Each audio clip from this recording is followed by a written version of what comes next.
A plastic warning tape cannot stop a human body, but the abyss behind it certainly will. We are dissecting 6 catastrophic deaths caused by the deliberate bypassing of safety protocols. This is an analytical look at fatal consequences for educational purposes only. Never trespass in hazardous zones. Your overconfidence will not protect you from a multi-ton machine. May 2006. The air above the massive amusement park shimmers with early summer heat. A chaotic symphony of distant shrieks and looped carnival music echoes across the crowded midway. High above the sweating tourists, a colossal steel roller coaster dominates the blue skyline. Down below, a 34-year-old woman named Brenda stands in the blistering sun. She is glaring fiercely at a digital sign displaying a 2-hour wait time. Brenda suffers from chronic impatience. She has an obsessive need for total control over her environment. She proudly wears a premium VIP lanyard around her neck. But today, even the exclusive fast-track lane is heavily clogged with people. For Brenda, standing perfectly still in a herd of strangers is an unacceptable insult. She firmly believes that restrictive rules are just bureaucratic suggestions. Safety regulations, in her mind, are designed to herd the general public, not her. She aggressively breaks from the crowd and scans the quiet perimeter of the ride.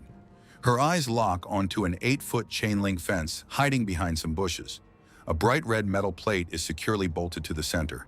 It clearly reads, "Restricted area, danger, keep out." To a normal person, this is a firm, life-saving barrier. To Brenda, it is just a minor annoyance blocking a perfect shortcut. She calculates that crossing the dirt lot will lead directly to the VIP boarding stairs. She steps onto a concrete planter to gain physical leverage. She awkwardly throws her leg over the metal wire and drops into the shadows. She has just illegally invaded a highly restricted, incredibly dangerous technical zone. The ground here is covered in jagged gravel meant only for maintenance crews. Brenda quickly dusts off her expensive designer jeans. She is completely unaware of the massive physics operating just above her head. Modern roller coasters operate on a terrifyingly simple principle of pure kinetic energy. A heavy train is hauled up a steep incline by a steel chain. Once the cars crest the peak, gravity instantly takes absolute control of the journey. There are no brakes on the high-speed track itself until the final station. The train becomes a free-falling projectile of molded fiberglass and solid steel. It physically cannot stop mid-ride. Brenda checks her expensive watch, highly annoyed by the white dust clinging to her shoes. She marches confidently toward the dark shadow of the track's lowest structural dip. Park engineers call this specific section a blind valley. The heavy steel track curves sharply at the bottom of a terrifying 90-foot vertical drop. The ride operator in the remote control booth cannot see this hidden trench. The track design forces the train to achieve its maximum velocity in this exact valley. Brenda steps directly over the massive, grease-stained steel rails. The ambient noise of the busy park drowns out the approaching mechanical danger, but the physical warnings begin to rapidly manifest all around her. The sharp gravel beneath her thin rubber soles begins to violently vibrate. A sudden, unnaturally cold draft of displaced air rushes through the hot dirt trench. High above the blind drop, 30 terrified passengers plunge over the steep apex. The 5-ton train goes into a flawless, terrifying vertical dive. Gravity forcefully accelerates the massive weight to a staggering 75 miles per hour. That translates to an unstoppable 110 feet per second.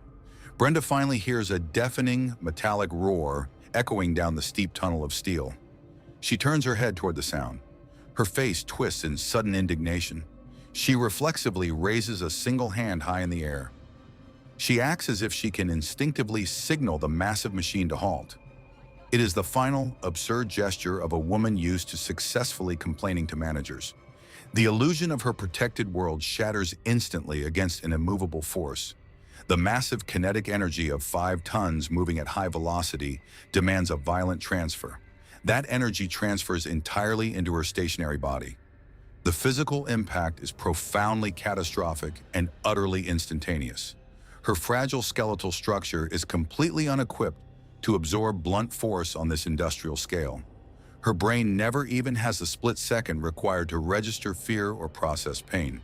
The extreme blunt force trauma causes massive, non-survivable injuries in a fraction of a heartbeat. The violent kinetic transfer triggers immediate cardiac arrest and central nervous system collapse. It is a sterile mechanical equation of mass multiplied by rapid acceleration. Gravity and kinetic energy offer absolutely zero room for negotiation or privilege. The automated emergency track sensors finally trip a full 100 yards down the line. Magnetic brakes slam the massive train into a harsh, jarring halt. A wave of confusion rips through the trapped passengers. But down in the shaded dust of the maintenance trench, everything is terrifyingly still. The deafening roar of the speeding coaster is abruptly replaced by a nearby churro stand's music. The heavy steel rails vibrate faintly, slowly cooling in the warm summer breeze. A few feet away from the collision site lies a quiet, poignant artifact. The premium VIP lanyard rests discarded in the rough, dirty gravel. Its shiny plastic casing is slightly scuffed, fluttering weakly in the swirling wind. Physics delivered the ultimate consequence for treating unyielding safety rules like a personal insult. March 2002. The rural highway is totally empty. The desert sun is setting fast. A heavy orange plastic barricade blocks the cracked asphalt. Bright reflective tape flashes in the fading evening light. For 50 years, a massive concrete bridge spanned the deep gorge just ahead. But decades of structural fatigue finally caught up. State engineers completely dismantled the central span last month. The road now abruptly ends. It becomes a terrifying 100-foot vertical drop. 3 separate warning signs line the 2 miles leading up to this sheer cliff. They clearly state the road is closed. They explicitly warn that the bridge is completely gone. Inside a massive luxury SUV, 40-year-old Susan grips the leather steering wheel. She is a wealthy real estate developer. Her entire life revolves around strict schedules and total control. Right now, she is absolutely furious. She is running 20 minutes late for a highly lucrative dinner meeting. The bright screen of her GPS navigation system insists she is on the fastest road. The GPS software is simply outdated. It does not know the bridge is missing. When a glowing digital detour sign flashes in her headlights, Susan feels instant rage. For her, municipal detours are unacceptable. They are minor inconveniences meant only for regular people. She is actively yelling into her hands-free phone. She is harshly berating her exhausted assistant. She loudly declares that her massive all-wheel drive machine can easily conquer anything. Modern luxury SUVs are heavily marketed as invincible steel fortresses. They feature advanced traction control and massive thick tires. But this engineering creates a dangerous psychological illusion of total invulnerability. The vehicle's heavy soundproofing completely isolates Susan from the physical reality outside. She fails to understand basic physics.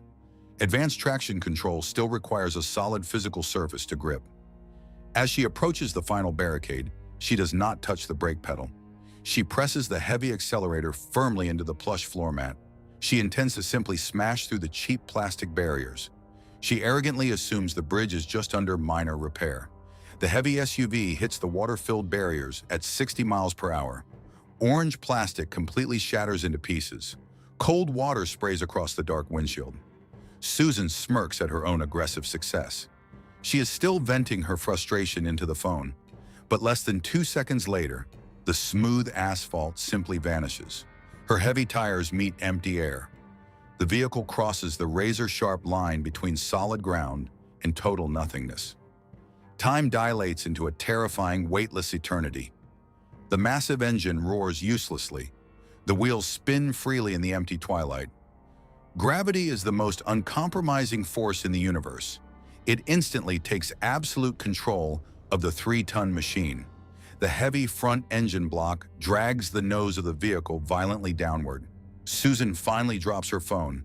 Her aggressive confidence is instantly replaced by primitive terror. She instinctively slams the brake pedal. It is a completely useless gesture in freefall. The 100-foot vertical drop takes exactly 2.5 seconds. The SUV reaches a terrifying vertical speed of 55 miles per hour. The dry riverbed below is a solid slab of ancient bedrock. The collision is an event of massive kinetic energy transfer. 3 tons of steel and glass instantaneously decelerate to zero. They strike the stone floor with massive force. The advanced crumple zones are completely overwhelmed. The sheer vertical force is simply too great. The massive engine block is forcefully displaced backward. It pushes deep into the passenger cabin. The structural failure of the vehicle frame is total and instantaneous. The physical forces exerted on the human body inside are profoundly unsurvivable. Susan experiences catastrophic blunt force trauma.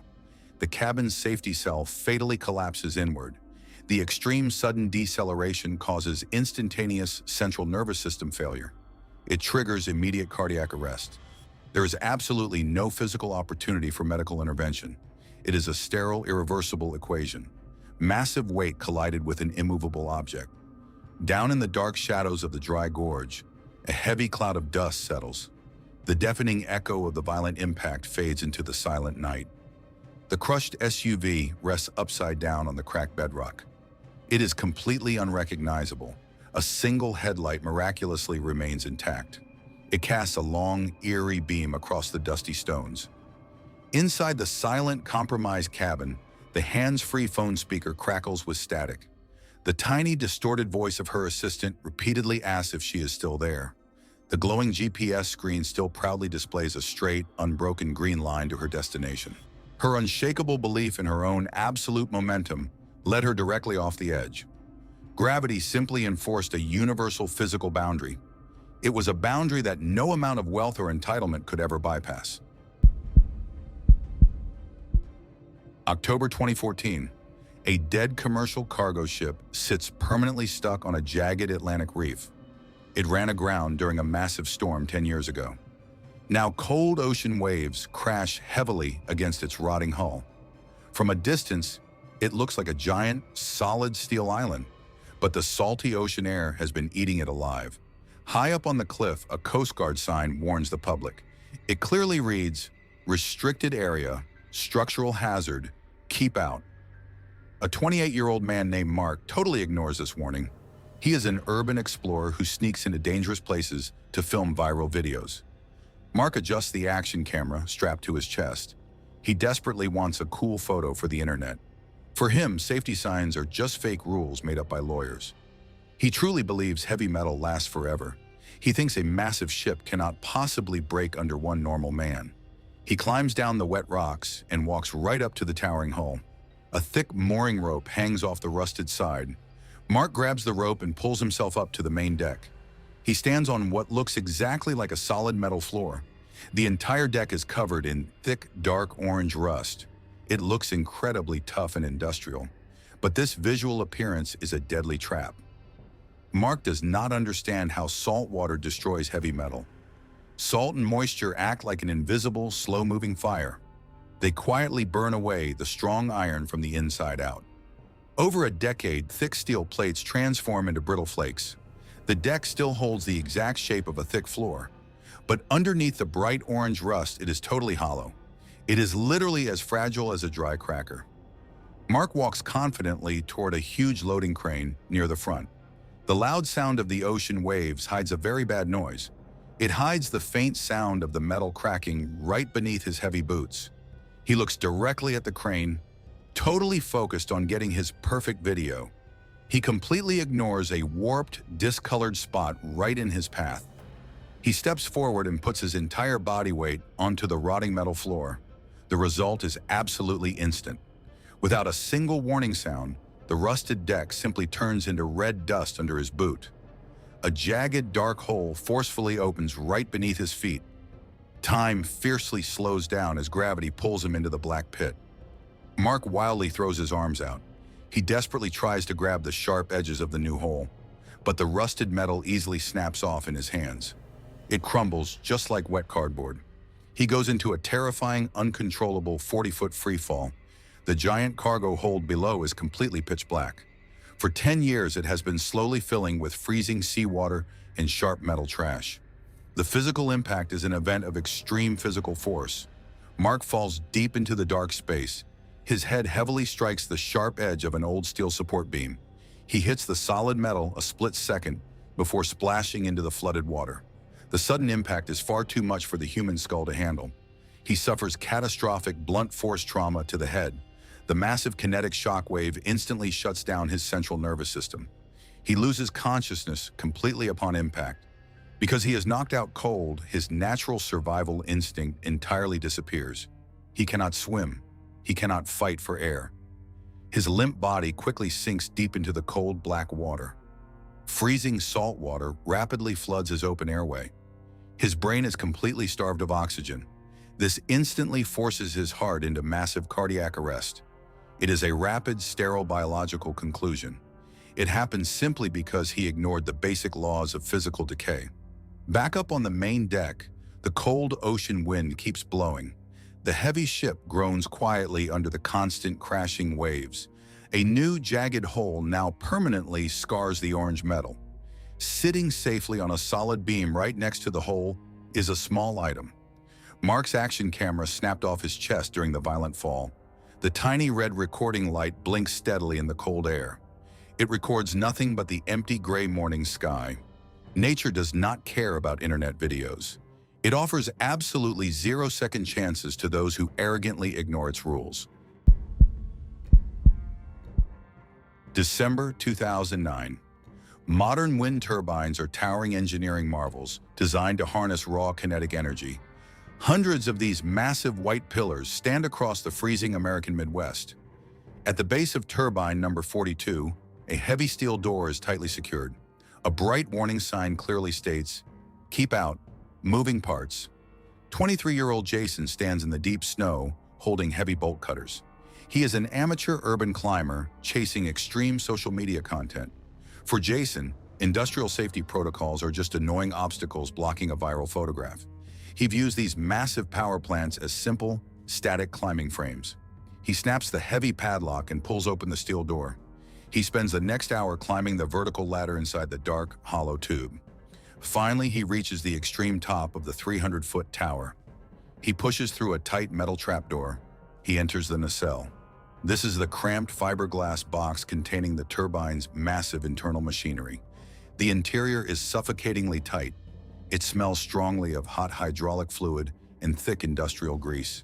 The space is completely dominated by a colossal steel main shaft and a heavy gearbox. Right now, the massive machine is eerily quiet and temporarily stationary. The wind outside has briefly dropped below the required generating speed. The turbine's automated computer system engaged a heavy mechanical brake to hold the blades. Jason assumes the machine is simply turned off for the winter. This is a fatal misunderstanding of how autonomous power grids actually operate. The turbine is perfectly active. It is simply waiting for a stronger breeze. Jason squeezes himself between the fiberglass outer wall and the massive steel main shaft. He is wearing a heavy, loose-fitting winter parka to protect himself from the freezing temperature. He desperately wants to open the roof hatch and take a victorious photograph, but outside the winter weather is rapidly shifting. A heavy gust of wind suddenly sweeps across the flat plains. On the roof of the nacelle, a small sensor instantly registers the optimal wind speed.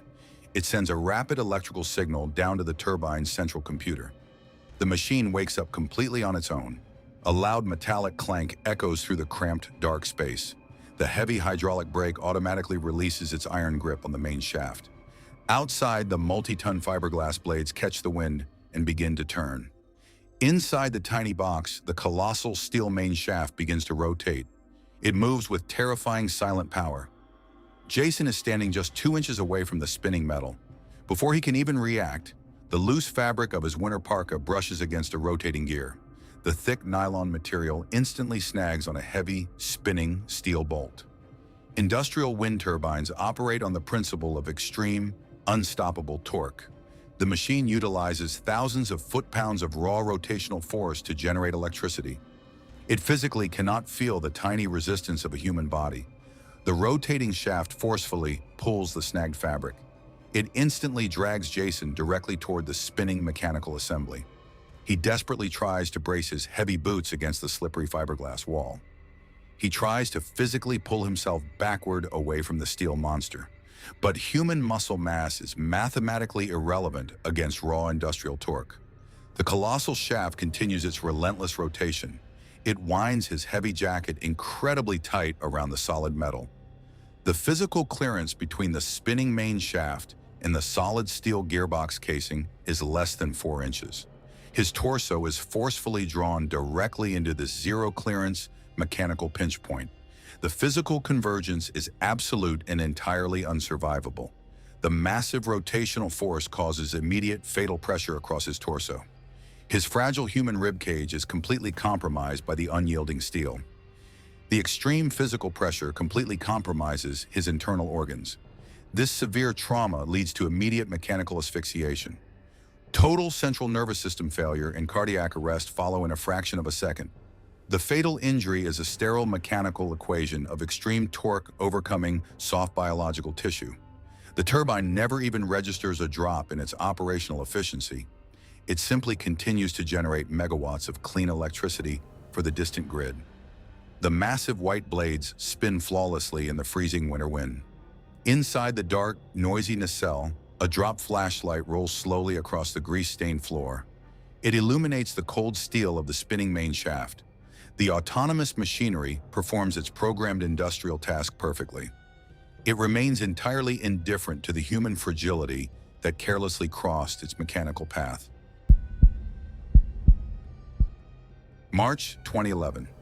A 35-year-old diver named David slowly descends through crystal-clear water. He is highly certified in advanced open-water ocean diving. He swims through the peaceful, totally silent underwater world of a northern Florida freshwater spring. Deep below, millions of gallons of water flow from a massive limestone aquifer. He has logged hundreds of successful dives in the open sea. This extensive experience has built a dangerous armor of absolute self-confidence. For David, diving is a completely mastered skill. He firmly believes his ocean experience perfectly translates to this enclosed freshwater cave. He operates under the fatal assumption that water is simply water. He swims confidently toward the dark, gaping entrance of the main cavern. Just inside the shadows, a severe underwater warning sign is bolted directly to the rock. It features a stark, terrifying graphic of the Grim Reaper. The bold red letters clearly read, "Stop, prevent your death." The sign explicitly states that over 300 divers have died going beyond this exact point. They died because they lacked specialized cave training. To a trained cave diver, this sign is a strict, non-negotiable boundary. To David, it is merely a dramatic suggestion meant for amateurs. He looks at his air pressure gauge. He has plenty of compressed air remaining in his single aluminum tank. Driven by arrogance, he kicks his fins and swims directly past the warning sign. He enters a narrow, unlit tunnel known as a restriction. The bright sunlight instantly vanishes behind him. His dive flashlight cuts a thin beam through the pristine, transparent water. He feels completely in control of his environment. But David lacks the specialized buoyancy techniques required for a fragile cave. He is completely unaware of the invisible hazard resting quietly right beneath him. The floor of the cave is covered in a thick layer of microscopic silt. Silt is composed of ultrafine clay and decaying organic powder. It has settled flawlessly on the stone floor over hundreds of years. Undisturbed, it remains perfectly flat. This allows the water above it to stay crystal clear. But silt is incredibly volatile. The heavy downward thrust of David's standard ocean fin kick creates a massive water pressure wave. Instantly, centuries of fine powder explode upward into the water column. This phenomenon is known by experts as a blinding silt out. Within exactly 3 seconds, the perfectly clear water turns into an impenetrable cloud of thick white milk. The physical effect is absolutely instantaneous and profoundly disorienting. David's flashlight beam suddenly bounces sharply back into his own eyes. He is completely blinded. He entirely loses his visual reference to the ceiling, the floor, the exit. Time abruptly dilates into a suffocating eternity. David instinctively spins around to swim back out. His heavy air tank heavily strikes a solid limestone wall. He is trapped in a narrow stone tube with absolutely zero visibility. A primal, uncontrollable panic instantly overrides his logical brain. He begins to thrash wildly in the dark. This frantic movement kicks up even more thick silt. Panic drastically alters human physiology underwater. His heart rate fiercely skyrockets. He begins to heavily hyperventilate through his plastic breathing regulator. A calm diver breathes slowly and efficiently.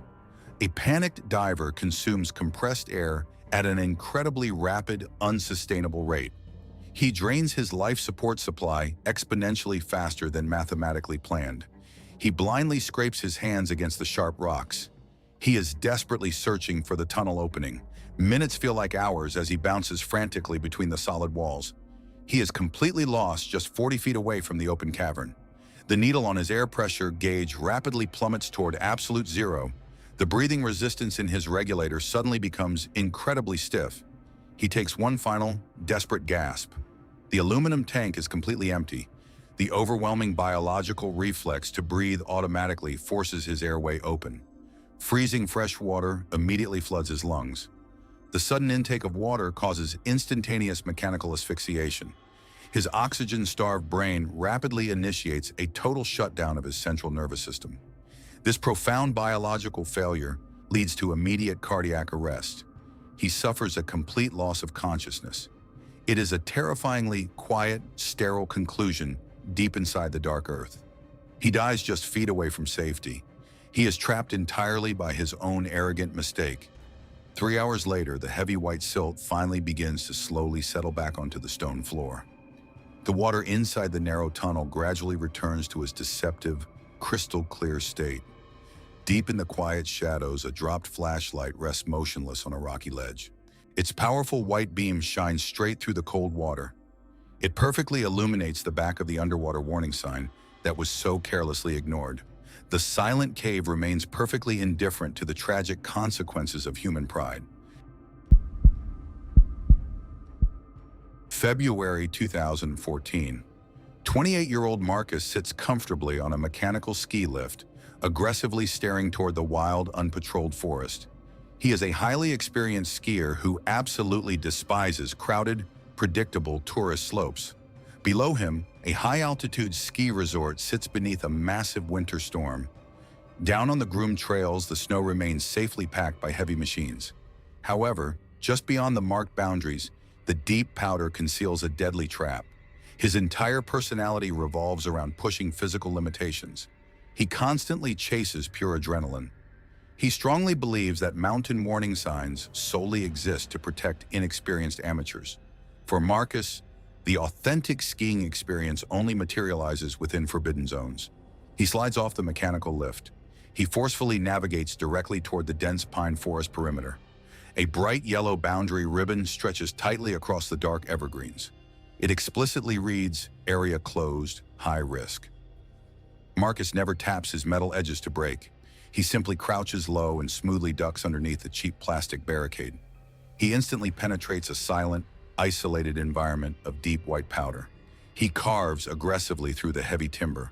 He experiences a massive surge of euphoric superiority, but he completely ignores the fundamental physics of evergreen forests following a massive blizzard. Large pine trees possess incredibly thick, low-hanging foliage. These heavy branches function exactly like a massive natural umbrella. The wooden limbs intercept the descending precipitation. They completely prevent snow from accumulating directly around the immediate trunk base. This phenomenon generates a deep, hidden void exactly at the tree's foundation. Resort engineers identify this terrifying natural hazard as a tree well. It is essentially a 10-foot deep subterranean pit. It remains filled entirely with incredibly loose, uncompacted powder. It behaves exactly like freezing dry quicksand. The opening remains completely invisible from above. It is perfectly concealed by a deceptively flat crust of white surface snow. Marcus spots a massive, beautiful pine directly intersecting his high-speed trajectory. He decides to execute a sharp, aggressive maneuver right around its heavy wooden base. He descends a steep incline at nearly 30 miles per hour. His heavy fiberglass skis aggressively cross the tree well's invisible threshold. The deceptive surface instantly disintegrates. The solid foundation simply vanishes beneath his heavy boots. Time sharply dilates as he immediately loses all physical control. The extreme kinetic energy launches him headfirst directly into the deep, dark cavity. He crashes heavily against the rough wooden bark. He is now wedged completely upside down. He remains trapped within a narrow vertical tunnel of shifting powder. A primal, uncontrollable panic instantly floods his biological system. He instinctively begins thrashing his arms and legs. He desperately attempts to escape the freezing enclosure. This represents a fatal, instinctive human error. Tree well snow never behaves like solid ground. Every single panicked movement heavily destabilizes the pit's fragile perimeter. Massive chunks of loose snow continuously collapse directly onto his trapped body. The freezing powder instantly packs tightly around his cranium. It completely encompasses his neck and chest. It hardens like heavy, cold concrete under the escalating pressure. Within exactly 10 seconds, he is completely entombed. He remains immobilized upside down in total darkness. The immense physical weight of the compacted snow forcefully compresses his fragile ribcage. He absolutely cannot expand his lungs. He cannot manage a single inhalation. The freezing snow instantly fills his nasal passages and mouth. It instantly and permanently obstructs his human airway. The physical consequence remains rapid and entirely irreversible. He suffers from immediate mechanical asphyxiation. His oxygen-starved brain rapidly initiates a total emergency shutdown. His central nervous system completely fails. This profound biological collapse leads directly to sudden, irreversible cardiac arrest. He suffers a permanent loss of consciousness in the freezing darkness. It remains a sterile, perfectly silent conclusion. It was exclusively caused by simple gravity and granular fluid dynamics. Above the surface, the heavy winter storm continues aggressively raging. The relentless weather completely ignores the subterranean tragedy. Fresh precipitation falls rapidly from the gray atmosphere. It completely obliterates the remaining opening around the tree trunk. The forest quickly returns to a state of flawless, undisturbed perfection. Only the bright red tip of a single fiberglass ski penetrates the surface. It sits silently in the freezing wind. It functions as a quiet marker of human miscalculation. The brutal laws of nature simply enforced a permanent physical boundary. It was a firm boundary that arrogant overconfidence carelessly chose to ignore. The universe doesn't negotiate with entitlement. Be honest. When you watch these 6 people bypass clear warning signs to their own demise, did you feel genuine tragedy or just cold, natural selection? Drop your unfiltered verdict in the comments. If you appreciate the brutal reality of physics over sugar-coated sympathy, hit like and subscribe for more.